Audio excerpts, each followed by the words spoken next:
தன் 14 வயதில் கைகளில் தமிழ் கொடி ஏந்தி ஓடி வந்த ஹிந்தி பெண்ணே, உன்னை எதிர்த்து நிற்கிறேன். நீ நாடி வந்த கோழைகள் வாழக்கூடிய நாடு இதுவல்ல என்று கையிலே தமிழ் கொடி, வில், புலி, கயல் பதித்த கொடியை ஏந்தி இந்த மண்ணிலே, இதே தஞ்சை தரணியிலே தமிழையும் தன்மானத்தையும் வளர்த்த தலைவர் கலைஞர் அவர்களுடைய மண்ணிலே வெல்லும் தமிழ் பெண்கள் என்ற இந்த மாநாட்டை நடத்த எங்களுக்கெல்லாம் அனுமதி அளித்திருக்கக்கூடிய நம்முடைய அண்ணன் முதலமைச்சர் அவர்களுக்கு என்னுடைய நன்றியை முதலிலே உரித்தாக்குகிறேன். டபுள் என்ஜின் என்கிறார்கள். உங்களுடைய திராவிட என்ஜினுக்கு முன்னால் இந்த டபுள் என்ஜின் எல்லாம் டிஃபங்க்ட் என்ஜின், காலாவதியான என்ஜின், டெபக்கிள்ட் என்ஜின், தோல்வி அடைந்த என்ஜின், டிஸ்பேர்ட் என்ஜின், விரக்தி அடைந்திருக்கக்கூடிய என்ஜின் என்று ஒவ்வொரு நாளும் நிரூபிக்காட்டிக் கொண்டிருக்கக்கூடிய எங்களுடைய திராவிட நாயகரே, திராவிட மாடல் ஆட்சியின் தலைவரே, அண்ணன் தளபதியே, உங்களை இந்த மாநாட்டிற்கு வருக வருக வருக என்று இங்கே இருக்கக்கூடிய அத்தனை சகோதரிகளின் சார்பிலே வரவேற்று, அதே நேரத்திலே இந்த வாய்ப்பிற்கு மீண்டும் என்னுடைய நன்றியை நான் தெரிவித்துக் கொள்கிறேன். இந்த மாநாட்டை இவ்வளவு சிறப்பாக, இதற்கு முன்னால் நடந்த மாநாடுகளை எல்லாம் விஞ்சக்கூடிய அளவிற்கு இவ்வளவு சிறப்பாக ஒவ்வொரு நாளும் தன் முதல் மாநாட்டை நடத்துவது போன்ற அக்கறையோடு நடத்தி காட்டி இருக்கக்கூடிய நம்முடைய மண்டல பொறுப்பாளர், முதன்மை செயலாளர், மரியாதைக்குரிய அமைச்சர் அண்ணன் KN நேரு அவர்களே, இந்த மாநாட்டிலே கலந்து கொண்டு உரையாற்றி இருக்கக்கூடிய நம்முடைய துணை முதலமைச்சர், இளைஞரணி செயலாளர், அடுத்த மாநாட்டை நடத்த போகக்கூடிய நம்முடைய உதயநிதி அவர்களே,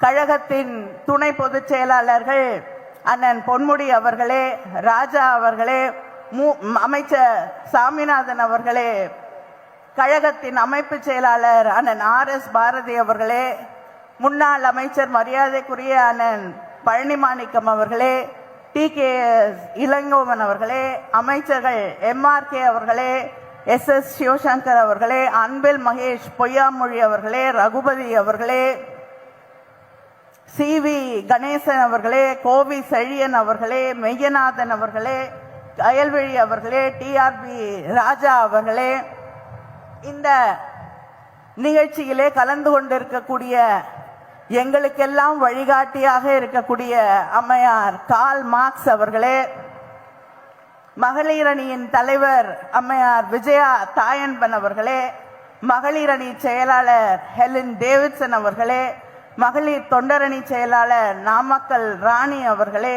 இணை செயலாளர்கள் குமரி விஜயகுமார் அவர்களே, தமிழரசி அவர்களே, இந்த மாநாட்டு வெற்றிக்காக ஒவ்வொரு நாளும் இரவும் பகலும் பாடுபட்டு உழைத்திருக்கக்கூடிய நம்முடைய மாவட்ட கழகத்தின் செயலாளர்கள் துரை சந்திரசேகர் அவர்களே, பூண்டி கலைவாணன் அவர்களே, காடிவெட்டி தியாகராஜன் அவர்களே, வைரமணி அவர்களே, அன்பழகன் அவர்களே, ஜெகதீசன் அவர்களே, நிவேதிதா முருகன் அவர்களே, செல்லப்பாண்டியன் அவர்களே, கௌதமன் அவர்களே, பழனிவேல் அவர்களே, இந்த நிகழ்ச்சியிலே கலந்து கொண்டிருக்கக்கூடிய அன்பகம் கலை அவர்களே, நாடாளுமன்ற உறுப்பினர்கள், நேற்று கூட இரவு 4 மணி வரை இங்கே பணியாற்றிவிட்டு வீடு சென்று மறுபடியும் காலை பணிகளை தொடங்கி உறுதுணையாக நின்று அமைச்சருக்கு இந்த மாநாட்டு பணிகளை எல்லாம் நடத்தி இருக்கக்கூடிய முரசொலி அவர்களே, அருண் நேரு அவர்களே, மரியாதைக்குரிய கல்யாண சுந்தரம் அவர்களே, சட்டமன்ற உறுப்பினர்களே, இங்கே நம்முடைய அண்ணன் தளபதி அவர்களுடைய வாகனத்திற்கு முன்னால் வண்டி ஓட்டி வந்த மாலதி அவர்களே, யாழினி அவர்களே, நிகழ்ச்சியை தொகுத்து வழங்கி கொண்டிருக்கக்கூடிய ரேகா பிரியதர்ஷினி அவர்களே, மேடையில் இருக்கக்கூடிய மகளிர் அணியுடைய மகளிர் தொண்டர் அணி நிர்வாகிகளே, இந்த நிகழ்ச்சியிலே கலந்து கொண்டிருக்கக்கூடிய கழகத்தின் மூத்த முன்னோடிகளே, முன்னணி செயல் வீரர்களே, மாநாட்டிற்கு வந்திருக்கக்கூடிய மகளிர் அணி அமைப்பாளர்களே, பொறுப்பாளர்களே, வலைதளத்திலே பொறுப்பேற்றிருக்கக்கூடிய சகோதரிகளே, ஊடகத்துறையை சார்ந்த தோழர்களே, தோழியரே, ஆழ்கடல் ஆர்ப்பரித்து நீல ஆடை விடுத்து கருப்பும் சிவப்பும் தரித்து ஓடி வந்து புகுந்தது போல் கூடியிருக்கும் மகளிர் அணி சிங்க பெண்களே, உங்கள் அத்தனை பேருக்கும் என்னுடைய வணக்கத்தை, நன்றியை தெரிவித்துக் கொள்கிறேன். வெல்லும் தமிழ் பெண்கள் என்ற இந்த மாநாட்டை இரண்டாவது மாநாடாக தஞ்சை தரணியிலே நடத்தக்கூடிய வாய்ப்பை நம்முடைய முதல்வர், கழக தலைவர் அண்ணன் அவர்கள் நமக்கு அளித்திருக்கிறார்கள். இதற்கு முன்னால் கொங்கு மண்டலத்திலே இதே போல ஒரு மாநாடு நடைபெற்றது. அந்த மாநாட்டின் எழுச்சி அதை விஞ்சக்கூடிய அளவிற்கு எழுச்சியோடு, தஞ்சாவூர்னா என்ன, யாருக்கும் குறைந்தவர்கள் இல்லை, எல்லாரையும் தாண்டி நிற்கக்கூடியவர்கள் என்று காட்டக்கூடிய அளவிற்கு எழுச்சியோடும் அதே ஆர்வத்தோடும் இங்கே இந்த மாநாட்டை நாம் நடத்தி கொண்டிருக்கிறோம். இங்கே பல பேர் பல கனவுகளோடு பல்வேறு திசைகளில் இருந்து தமிழ்நாட்டை நோக்கி படையெடுத்துக் கொண்டிருக்கிறார்கள். உள்ளூர்ல இருந்தும் சில பேர் படையெடுத்துட்டு இருக்காங்க. சரி, நமக்கு ஏதாவது வாய்ப்பு கிடைக்குமா பார்க்கலாம் என்று. ஆனால் இங்கே இருக்கக்கூடிய கூட்டம் அவர்களுக்கு பாடம் சொல்லி தந்திருக்கும். இது தளபதியின் படை, நம்முடைய முதலமைச்சரின் படை, நம்முடைய கழக தலைவர் அண்ணன் ஸ்டாலின் அவர்களுடைய படை. இது வேற எங்கேயும் எந்த பக்கமும் திரும்பாது. இது இங்கே மட்டும்தான் வரும், கூடும், ஓட்டு போடும். ஏன்னா தமிழ்நாட்டு மக்கள் தெளிவானவர்கள். எங்க கை தட்டணும், எங்க பார்க்கணும், எங்க விலகி இருக்கணும், எந்த பக்கமே போகாம இருக்கணும் அப்படின்னு தெரியும். அதை விட புத்திசாலிகள் தமிழ்நாட்டில் இருக்கக்கூடிய பெண்கள்.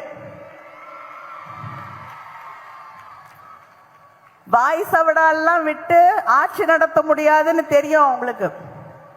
நம்முடைய முதலமைச்சர் அவர்களால் மட்டும்தான் பெண்களுக்கான ஆட்சி, பெண்களை முன்னேற்றக்கூடிய ஆட்சி, பெண்களின் எதிர்காலத்தை பற்றி அக்கறை இருக்கக்கூடிய ஆட்சியை நடத்த முடியும் என்று அவர்களுக்கு தெரியும். யாரையும் நம்பி ஏமாந்து போகக்கூடியவர்கள் இல்லை தமிழ் பெண்கள். யாரால கொடுத்த வாக்குறுதியை காப்பாற்ற முடியும்னு அவங்களுக்கு தெரியும்.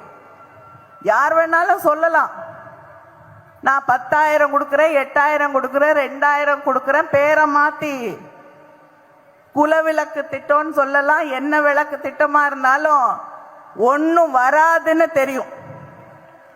ஏன்னா இதுக்கு முன்னாடியே ஸ்கூட்டி கொடுக்கிறேன் நாங்க, வந்துதா? வரல. அதே போல குலவிளக்கும் வீட்டுக்கு வராது என்று தெரியும்.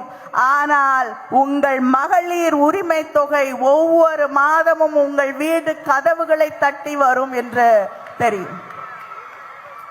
ஆட்சி பொறுப்பை ஏற்றுக்கொண்ட அன்றே விடியல் பயணத்திற்கு கையெழுத்திட கூடிய முதலமைச்சர் நம்முடைய முதலமைச்சர் அவர்கள் மட்டும்தான் என்று தெரியும். நம்ம வீட்டு பிள்ளைங்க படிக்கணும், பெண்கள் படிக்க வேண்டும் என்பதற்காக புதுமை பெண் திட்டத்தை கொண்டு வந்து நடத்தி கொண்டிருக்கக்கூடிய முதலமைச்சர், நடத்த முடியும் என்று காட்டக்கூடிய முதலமைச்சர் நம்முடைய முதலமைச்சர் மட்டும்தான். அதனால இதையெல்லாம் தெளிவாக நம்முடைய பெண்கள் உணர்ந்திருக்கிறார்கள். அதனால எந்த பக்கமும் திரும்பி கூட பார்க்க அவங்க தயாராக இல்லை என்பதை இந்த மாநாடு பல கனவுகளோடு தமிழ்நாட்டை நோக்கி வந்து கொண்டிருக்கக்கூடியவர்களுக்கு நிச்சயமாக தெளிவுபடுத்தும். பத்தலன்னா இன்னொரு மாநாடு கூட போட்டு காட்டுறோம். தயவுசெய்து உங்க நேரத்தை வீணாக்காதீங்க. அது மட்டும் இல்லை, வரும் பொழுதெல்லாம் டபுள் என்ஜின் அதுதான் இந்த நாட்டுக்கு நல்ல என்ஜினுங்கிறாங்க. எனக்கு தெரிஞ்ச அந்த என்ஜின் என்னைக்குமே வேலை செய்ய அது என்ஜினா தான் இருக்கு, ரிப்பேர் மாடல் என்ஜினா தான் இருக்கு. நான் சொன்னது போல டெபக்கல் என்ஜினா தான் இருக்கு, தேராத என்ஜினாகத்தான் இருக்கிறது. ஏனென்றால் நம்முடைய திராவிட மாடல் என்ஜினை எடுத்துக்கொள்ளுங்கள். குஜராத்ல மொத்தம் மருத்துவக் கல்லூரிகள், அரசு மருத்துவக் கல்லூரிகள் என்று எடுத்துக்கொண்டீர்கள் என்றால் 6 தான். ஆனா தமிழ்நாட்டில் அரசு மருத்துவமனைகள் 2000க்கு மேல இருக்கு. அதற்கான படுக்கை வசதிகள் கிட்டத்தட்ட 1 லட்சத்தை தொட்டு கொண்டிருக்கிறது. உத்தரப்பிரதேசத்துல பார்த்தோம், கோவிட் நேரத்துல அங்க மக்களை மருத்துவமனைக்குள்ள அனுமதிக்க கூட முடியல. வெளியில ஆட்டோலையும் வண்டிலையும் டிராக்டர்லையும் படுத்து கிடந்தார்கள். 1 லட்சம் படுக்கை வசதிகள் மக்களுடைய ஆரோக்கியத்திற்காக, நலனுக்காக சாதித்து காட்டி இருக்கக்கூடிய ஆட்சி திராவிட என்ஜின் ஆட்சி. அதே போல தமிழ்நாட்டில் தான் தொழில் வளர்ச்சி அதிகம்.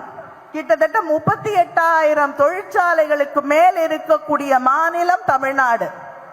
அதுல உதய் பேசும் பொழுது குறிப்பிட்டது போல அந்த தொழிற்சாலைகள்ல வேலை செய்யறதுல 42% பெண்கள். தமிழ்நாடு தான் மின்னணு ஏற்றுமதியில முதலிடம், ஜவுளி ஏற்றுமதியில முதலிடம் இருப்பது தமிழ்நாடு. வேற எந்த என்ஜினும் டபுள் என்ஜினும் இந்த சாதனை எல்லாம் செய்யவில்லை. பெண்களுக்கு எதிரான குற்றங்கள் என்று தமிழ்நாட்டை பார்த்து சொல்கிறார்கள். நீங்க ஆட்சி செய்து கொண்டிருக்கக்கூடிய டபுள் என்ஜின் ஆட்சிகளிலே, அந்த மாநிலங்களிலே தான் பெண்களுக்கு எதிரான குற்றங்கள் அதிகமாக இருக்கிறது. அதை தாண்டி சமூக மேம்பாட்டு குறியீடு, சோஷியல் ப்ராக்ரஸ் இண்டெக்ஸ், அது ஒரு மாநிலத்தில் இருக்கக்கூடிய மக்களுடைய அடிப்படை தேவைகள், தண்ணீர், காற்று, வீடு, அடிப்படை உரிமைகள், கல்வி போன்ற அடிப்படை உரிமைகள், அவங்களுடைய உடல் ஹெல்த் இண்டிகேட்டர்ஸ், இது மக்களுடைய பாதுகாப்பு, கருத்தை வெளிப்படுத்தக்கூடிய உரிமை, இதையெல்லாம் கணக்கில் எடுத்துக்கொண்டு கணிக்கக்கூடியதுதான் சோஷியல் ப்ரோக்ரஸ் இண்டெக்ஸ், சமூக மேம்பாட்டு குறியீடு. அதுல மிகப்பெரிய மாநிலங்களிலே முதலில் இருப்பது தமிழ்நாடு. எல்லாத்தையும் சேர்த்து ஒருங்கிணைச்சாலும் முதல்ல இருக்கிறது தமிழ்நாடு. பெரிய மாநிலங்களை கணக்கு எடுத்துக்கிட்டீங்கன்னா, அதுக்கு முன்னாடி இருந்தீங்கன்னா புதுச்சேரி, கோவா போன்ற சின்ன சின்ன மாநிலங்கள் நமக்கு முன்னாடி இருக்கலாம். ஆனால் பெரிய மாநிலங்கள்ல முதல்ல இருக்கிறது தமிழ்நாடு தான். உங்களுடைய டபுள் என்ஜின் இருக்குல்ல, உத்தரப்பிரதேசம், மத்திய பிரதேசம், ராஜஸ்தான் எல்லாம், அது எங்க வருது தெரியுமா? 30, 31, 32, 33 இறங்கிக்கிட்டே போகுது. இதுதான் டபுள் என்ஜின் செய்திருக்கக்கூடிய சாதனை. அதே போல இங்க 23ஆம் தேதி உரையாற்றி எல்லாரையும் கேள்வி கேட்டுவிட்டு நம்முடைய பிரதமர் அவர்கள் சென்றிருக்கிறார்கள். அவர் குஜராத்தோடைய முதலமைச்சராக இருந்த பொழுது 2012 இந்திய ரூபாய்க்கு அமெரிக்க டாலர் 56 ரூபாய் கொடுத்தா $1 வாங்க முடியும். அப்பொழுது என்ன சொன்னாரு? ஏன் இந்திய பணத்தோட மதிப்பு இறங்கிக்கிட்டே போகுது, நல்ல ஆட்சி நடக்கவில்லை, நல்லவர்கள் கையிலே ஆட்சி இல்லை, திறமையானவர்களிடம் ஆட்சி இல்லை, நம்ம சுத்தி இருக்கக்கூடிய அத்தனை நாடுகளை விட இந்தியா மோசமாக ஒரு நிலையிலே இருக்கிறது, இங்கே நடந்து கொண்டிருக்கக்கூடிய ஆட்சிதான் இதற்கு காரணம் என்றார். டெல்லியில ஒன்றிய அரசாங்கம் இவர்கள் நடத்தக்கூடிய ஆட்சிதான். இன்னைக்கு டாலருடைய ஒரு டாலருக்கு எவ்வளவு ரூபா தெரியுமா நம்ம கொடுக்கணும்? 92 ரூபாய். டாலருக்கு எதிராக இந்திய ரூபாயோட மதிப்பு ஏறி இருக்கா இறங்கி இருக்கா? இறங்கி இருக்குல்ல. அப்ப உங்களுடைய ஆட்சி இன்னும் மோசமாக இறங்கி இருக்கா இல்லையா? தனியா ஆட்சி நடத்துற இடத்துலயும் ஒண்ணும் பண்ணல. அதே போல நீங்க நடத்தக்கூடிய ஒன்றிய அரசிலும் உலகத்திலே இருக்கக்கூடிய ஒரு மதிப்பீட்டாக இருக்கக்கூடிய அந்த டாலர், அமெரிக்கன் டாலருக்கு எதிராக இந்திய பணத்தோடைய மதிப்பு இறங்கிக் கொண்டே போகிறது. இப்படிப்பட்ட ஒரு ஆட்சியை நடத்தி கொண்டிருக்கக்கூடிய நீங்கள் எங்களை பார்த்து கேள்வி கேட்கிறீர்கள், எங்களை பார்த்து கேள்வி கணைகளை தொடுத்து இந்த ஆட்சியை மாற்றி காட்டுவேன் என்று சபதம் விடுகிறீர்கள். நான் ஒன்றை சொல்லுகிறேன், நீங்க எந்த கனவுல இங்க வந்து இறங்கினாலும் நிச்சயமாக சரியான பாடத்தை தமிழ் பெண்கள் உங்களுக்கு சொல்லி தருவார்கள். இது குடியரசு தினம். குடியரசு என்றால் மக்களால் தேர்ந்தெடுக்கப்பட்ட ஆட்சி, ரிப்பப்ளிக். ஆனா இங்க ஒருத்தர் இருக்காரு தமிழ்நாட்டில், அவருக்கு குடியரசுனா என்னன்னு தெரியாது, ரிப்பப்ளிக்னா என்னன்னு தெரியாது. கவர்னர் தெரியல, முதலமைச்சர் அவர் ஏன் வந்து அவர்கிட்ட அவரை அழைச்சு அங்க பேச வைக்கிறாங்கன்னே எனக்கு தெரியல. ஏன்னா வேற வழி இல்லை.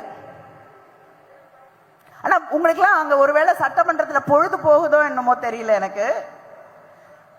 ஆனா பொறுமையாக சகித்து கொண்டிருக்கிறார் அண்ணன். வருகிறார், ஒவ்வொரு ஆண்டும் வருகிறார். அங்கே சட்டமன்றத்திலே வந்து அங்கே கொடுக்கப்படக்கூடிய வாசிக்க வேண்டிய தமிழ்நாடுடைய பாலிசி நோட்டை படிக்க மாட்டார். படிக்க மாட்டேன் அப்படின்ட்டு ஏதாவது ஒரு காரணம், இது சரியில்லை அது சரியில்லை, தேசிய கீதத்தை பாடல. ஏன் வராரு? பாட மாட்டாங்கன்னு தெரியும், நான் வரலன்னு சொல்லலாம்.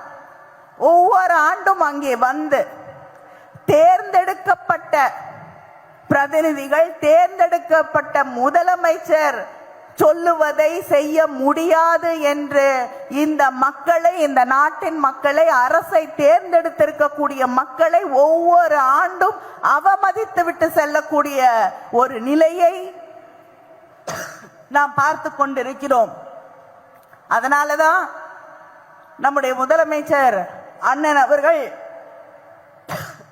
இத படிக்கவே வேண்டாம், கவர்னர்கள் இதை படிக்கவே வேண்டாம் அப்படின்னு சொல்லி மாற்றம் கொண்டு வர வேண்டும் என்று கான்ஸ்டிடியூஷனை மாற்றணும் அப்படின்னு தீர்மானம் கொண்டு வந்திருக்கிறார்கள்.